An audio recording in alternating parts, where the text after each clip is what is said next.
जय जगन्नाथ बंधु best happy life channel को आपण मानक स्वागत। बंधु आमे राति रे सोइबा समय रे बहुत प्रकार स्वप्न देखि थांती। किछि स्वप्न मन रही थाए, किछि स्वप्न मन रहे ना। जदि आपण राति रो तृतीय पहर रे किछि स्वप्न एमती देखि आपण भयभीत होउचंती, जेमिति कि आपण केतेबेले केमती आपण अग्निर भी माने स्वप्न देखि थांती। अग्नि स्वप्न देखला पर बहुत लोक भयभीत होइतांती। तो आज आम जानिबा अग्नि जो स्वप्न देखुचंती, जो नियार स्वप्न देखुचंती ताहार जीवन उपर रे कोन प्रभाव पकई थाए, जीवन रे से अग्नि स्वप्नर कोन प्रभाव पकई थाए। प्रथम तो आप जान रखंतु, जदि दिन बेला स्वप्न रखुचंती तार किछि मूल्य नहीं। जदि आपण रात्रि रे प्रथम प्रहर किंबा द्वितीय प्रहर रे आपण स्वप्न देखुचंती ताहाले भी तार किछि मूल्य नहीं।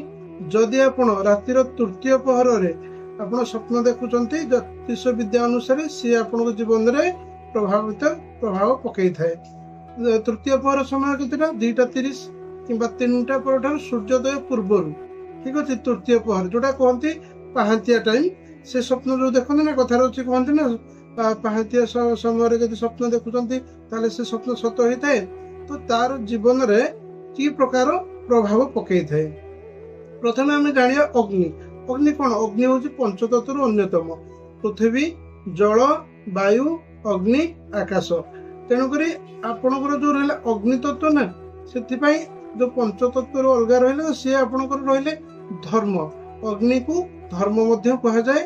धर्म एइथिपई कहा जाए, देखंतु जेतेबेले आपण घरे जेतेबेले कोनोसी होम यज्ञ करूचंती सेथिरे भी अग्नि रहउची। जेतेबेले मनुष्य देह त्याग करुची श्मशान रे, सेतेबेले आपणकर अग्नि भी जळुची। तो सेतिपई अग्नि समस्त को समान देखि थाए। तार काम हैला जळेबा, से समस्त को समान भाव रे देखि थाए। तो तेणु करी ताकू आमे अग्नि को धर्म बोली कहि थांती।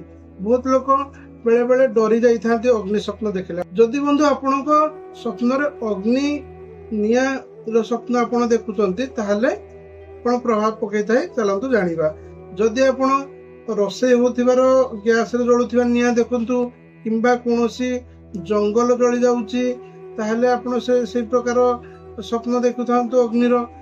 तार प्रभाव कोन पकई थाए ना, जदि आपणको जीवन रे किछि लीगल नोटिस रो काम थाए किंबा लीगल समस्या रे आपण फसी थांती, सेथिरु आपण संपूर्ण भाबे मुक्त होई परिबे। तो जदि आपण जदि देखुचंती कोनोसी जगह रे आपनको चारिपटे निया जळुची, यदि सेई टाइप रो आपण स्वप्न देखंती ताहाले कोन हेई थाए ना, आपनको जीवन रे जो दुख रहउची ना, दुख धीरे धीरे समाप्त होई थाए। ता सहित आपण जे कोनसी अन्याय रे फसी जाइचंती, अन्याय आपनको सहित हेइची ना, सेथिरु आपनको न्याय निश्चित भाव रे मिली थाए। तापरे आपनकर कोन हुए ना, आपण धीरे धीरे कोनोसी धर्मानुष्ठान रे आपण जोग देई थांती, जदि आपनको चारिपटे अग्निर स्वप्न देखुचंती। आउ जदि कोनोसी जगह रे घर जळि जाउची, जोर रे निया देखुचंती, घर जळि जाउची, ताहार प्रभाव आपण बहुत व्यतिव्यस्त होउथिबे। जे एमती घर निया जळि जाउची देखिले ना, सेमती किछि भी नाही। सेमती का स्वप्न आपण देखुचंती ताहाले आपनको जीवन रे कोनोसी नूतन कार्य आरंभ होबाकू जाउची, कोनोसी शुभ काम आरंभ होबा पई जाउची, जोटा कि आपणकर जो कर्मटा धर्मयुक्त कर्म हेइथिबो, निश्चित भाव रे से स्वप्न आपणको जीवन रे शुभ हेइथाए। गोटे कथा मन रखंतु, आपण जदि ए स्वप्न को रातिर तृतीय पहर देखंती ताहाले ए स्वप्न रे किछि मूल्य अछि। प्रथम किंबा द्वितीय पहर रे ज्योतिष विद्या अनुसार से स्वप्न रे किछि मूल्य न थाए। तो बंधु आज आम जानिले अग्नि विषय रे, अग्नि स्वप्न देखिले कोन जीवन उपरे प्रभाव पड़ी थाए।